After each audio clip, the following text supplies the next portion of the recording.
Welcome to Embrace Yourself. My name is Kim, and I'm a movement specialist passionate about joy, health, and happiness. I want each of us to discover our healthiest, happiest selves, but to do that, we have to get up and move. Today, I'd like to demonstrate a core exercise that can be done anywhere, but I've chosen to do it in the office. Now, I'm standing to do this exercise today because I have arms and a back on my chair.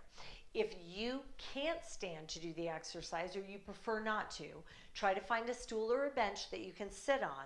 What we're trying to do is keep our hips anchored so they are not going to be moving. It's coming from the upper spine and the upper torso that we're doing this exercise. So let's get started. I'm beginning with my hands interlaced, lengthened behind my head, and I'm pushing my head into my hands. This allows me to work and use my head as a lever against my core. Now, so many people are obsessed with their rectus abdominis, the six-pack. And let me tell you, the amount of time we spend rounded forward in flexion, every single one of us should have a six-pack. I've dissected the body, I've seen it.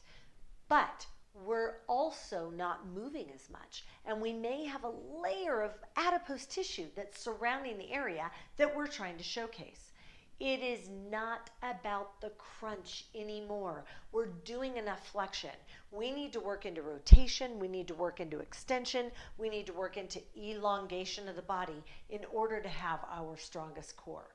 So if it's uncomfortable for you to have these hands behind your head, you have a few options. You could do the I Dream of Jeannie pose as we go into our twist.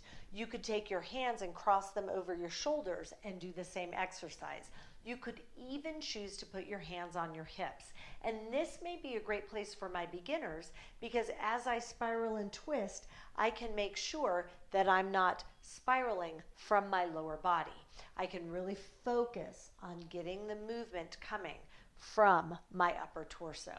With that in mind, hands interlaced, pushing my head, I can add a little more oomph to this exercise, and I really feel those slings. We're working on our fascial slings. Think about those NASA pictures that I keep mentioning of all the slings, including our transversus.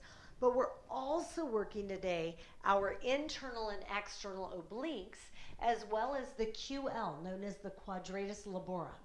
It's a muscle in the lower back that is responsible for flexing the spine, extending the spine, and rotating that spine.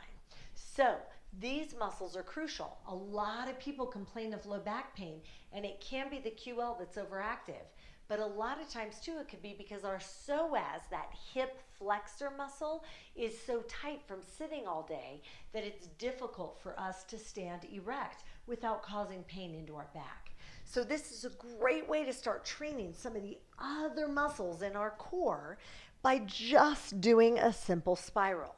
How many repetitions? That's up to you. You could fit it in between conference calls. You could fit it in between meetings. You could do it while you're watching TV and there's a commercial break. So go ahead and give this a try. Make sure the shoulders stay down. Focus on slowly moving through the entire movement, side to side.